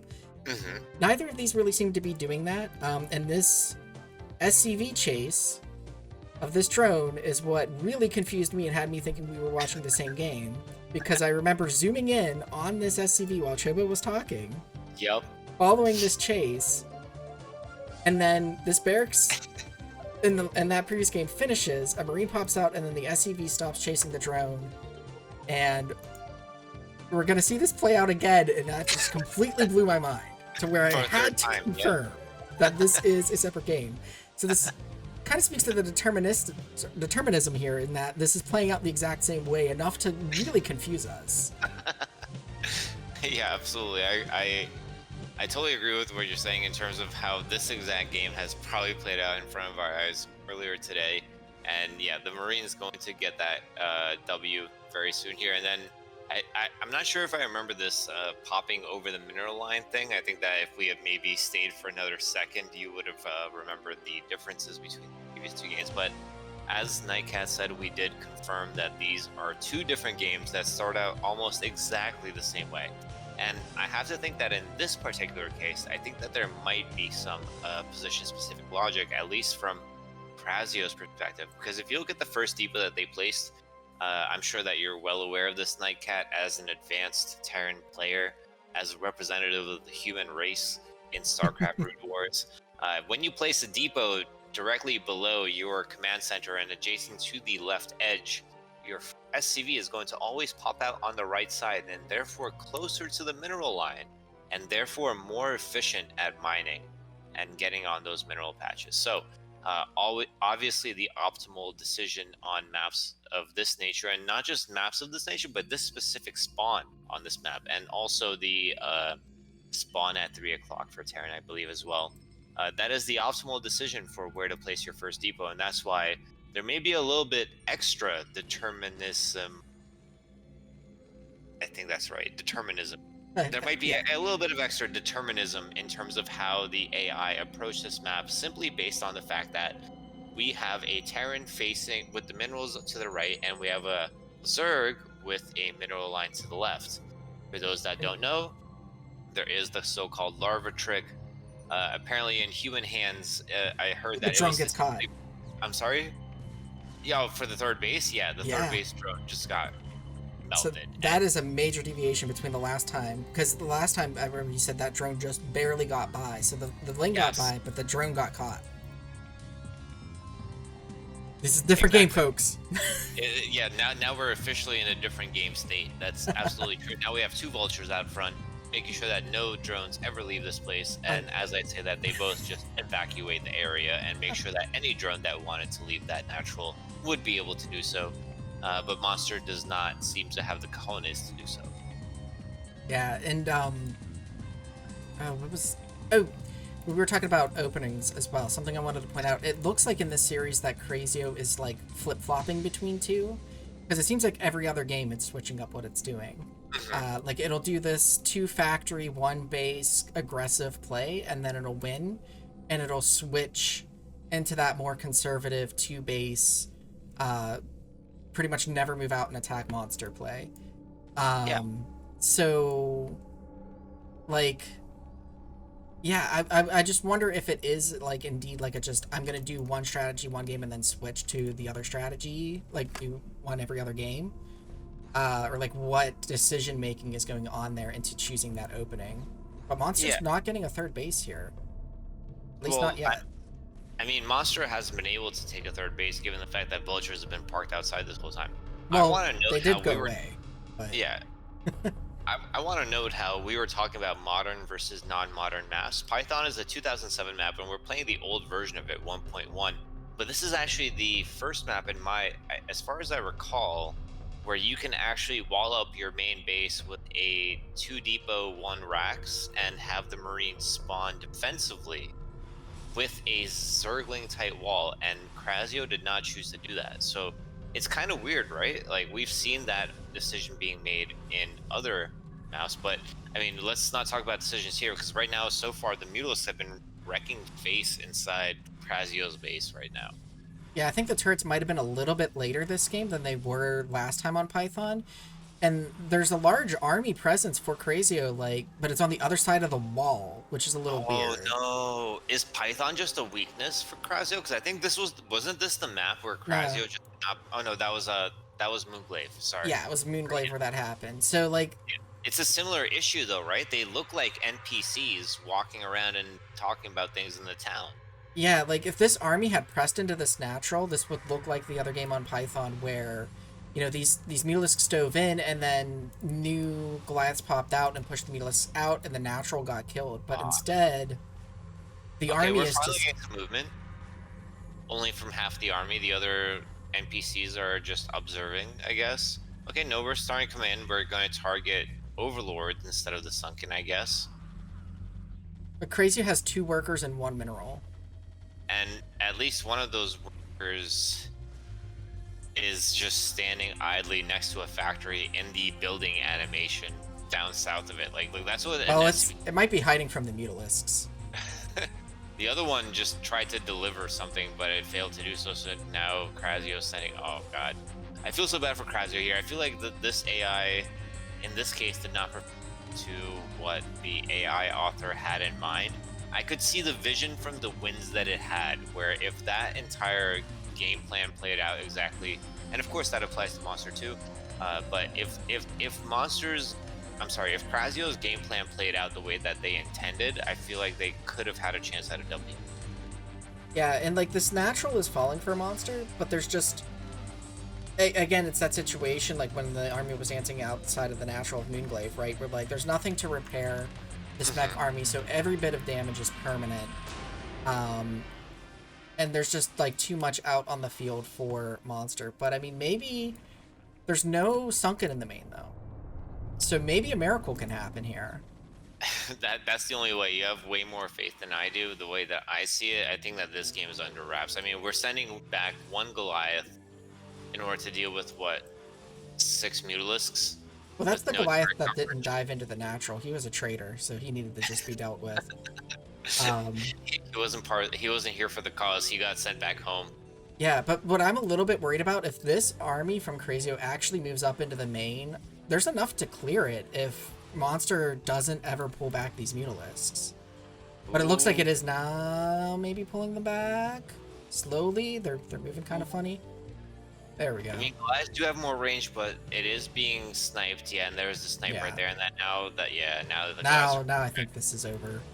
yeah, unfortunately, I mean, given everything that's happened so far in this game, I feel like this is kind of like an anticlimactic finish to a series that had the potential to be an all-time great series, just based on the way that the AI were making decisions. But is it possible that the arms war, the has it progressed too far where they're getting too clever for their own good? Because that's kind of the feeling that I got from uh, some of these games, at least, where you end up creating bigger problems than you're solving, I guess, as an AI author. What do you think? I think there is some merit to what you're saying there. Just because, like, for instance, when combat sims kind of were first coming out on the scene and becoming more widely available to all of the authors, like, you saw a lot of AIs that would dance in and out of tank range, right? Because they're like, oh, I can't win this. They back up, they don't see the tanks anymore, and they're like, oh, wait, I can win this, and then they move forward and get blasted by the tanks. From the shit, yeah. Yeah. So that's why I think there is some merit to it, because there's something that happened in Crazio's execution where, and there's like 1 vulture left. I think that's why it hasn't GG'd yet, and it just got taken out. And there it goes. Good game, you win. But yeah, so there's something in its execution where the army stalled out in 2 games here. We saw it just in this game. We're just on the other side of this wall here that I'm showing. The army just did not commit to pushing into the natural, and that's really what it should have done.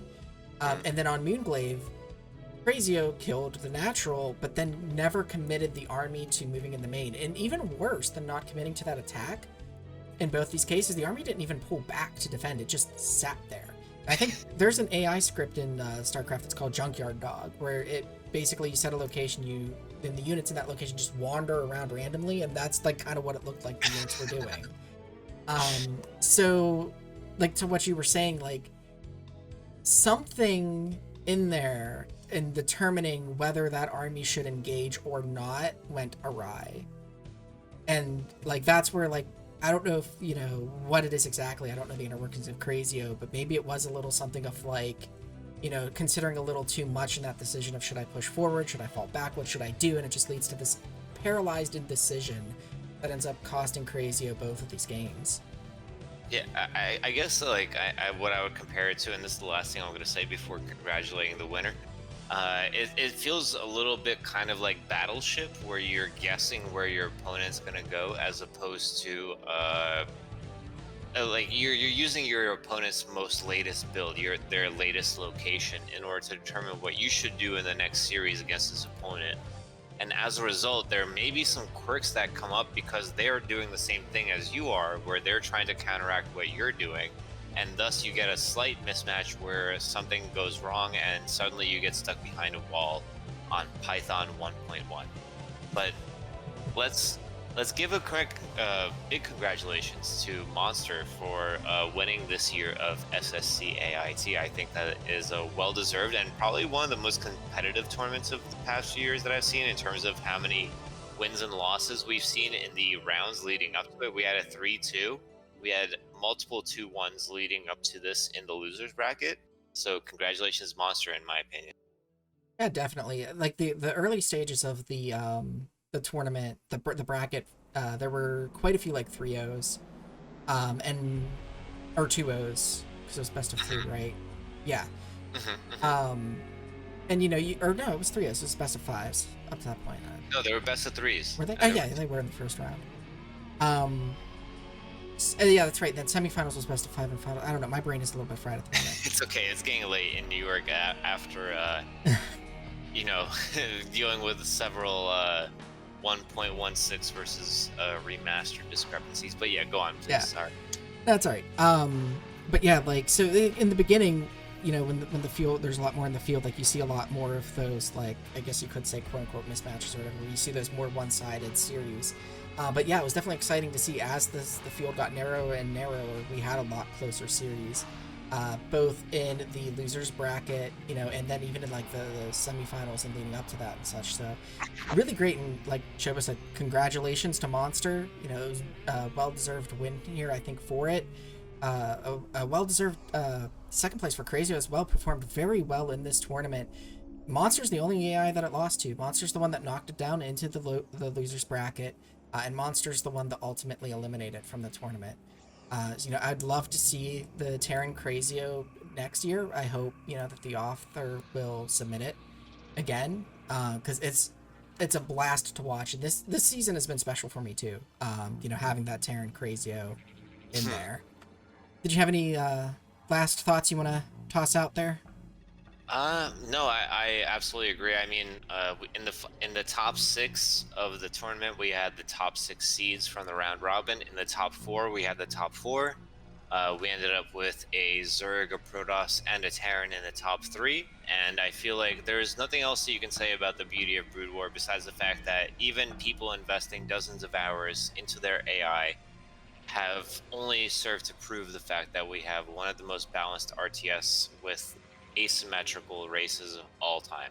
It's just a fantastic game, and AI is one way to interact with it without ever having to pick up the ridiculous mechanical skills that the pro gamers have. It's a way to access a whole entire different type of gameplay, and we saw this here. And despite all the things that we discussed, like, oh, should have done this, should have done that, like, oh, why is he doing that, why is it doing this, I mean, it's an incredible feat, what we're witnessing on the screen here. So I'm eternally thankful to the bot authors and SSCIT for tournaments like this. And now I'm going to hand it back to you, Nightcat. I'm pretty sure you had some things to talk about. Yeah, I did want to say here in closing out real quick that I am planning on taking a break from casting SSCAIT for like maybe 1 or 2 months or so, just so that I can focus on some other projects and things. I don't know if we're going to have another caster necessarily lined up. I don't want to speak for Chobo and be like, Chobo's going to take over and put our casts of the same scenarios. No. But I'm just messing with you, Chobo. But yeah, so I am going to take a break, so there may be some fewer casts after this, but I did want to finish this out. I'll definitely be around for next season's elimination tournament. I plan on being back before that, because that's like a whole year away almost. But yeah, I just need like a couple of months to just focus on some other stuff. But it's a blast, and I want to thank the SSCAIT organizers for allowing us to cast these games too. Like even when there isn't a tournament going, give us the opportunity to post these online. It's great. The community's great. So thank you, everybody. Yeah, I think I speak for all of us when I say that we're very much appreciative of all of the hard work that you've put in. You were working on this before I joined, and then after I left, and then I feel like I can speak for everyone when I say that without you, SSCIT would not have the reach, it would not have the following, it would not have the viewership. I mean, because if no one makes videos, no one's going to watch them. So definitely a well-deserved break from SSCIT. I will do my best to cover for Nightcat in the coming weeks, months, or however long it takes. No hard promises, but I will commit to at least a video next week, and we'll take it, step by step, one by one. Like maybe at the end of next week, I'll say, look, I need a break. See you in April, something like that. But up until that point, yeah, I want to focus more on the fact that Nightcat has given more to this project than most people have. So thank you, Nightcat, and always a pleasure casting alongside you. Hope to do so more times in the future when you come back, when you're fully rested, when your other projects are reaching fruition. And I think based on the dedication that you've shown to SSCIT, I think we can all say that I'm sure that you'll do great things wherever you turn your attention to. So congratulations, Monster. Thank you, Nightcat. Thank you, the organizer Break on Discord. And that's all I have to say, I guess. I'm gonna leave the final goodbye to you, Nightcat. Thank you for those kind words, Trip. That does mean a lot to me. And well, normally I end things with until next time, but yeah, I can't still end at that. I didn't say I was going away forever, so. Thank you everybody for tuning in. There are links down in the description below if you want more information on anything that's going on with SSCAIT. Again, thank you all for tuning in. Until next time, take care, everyone.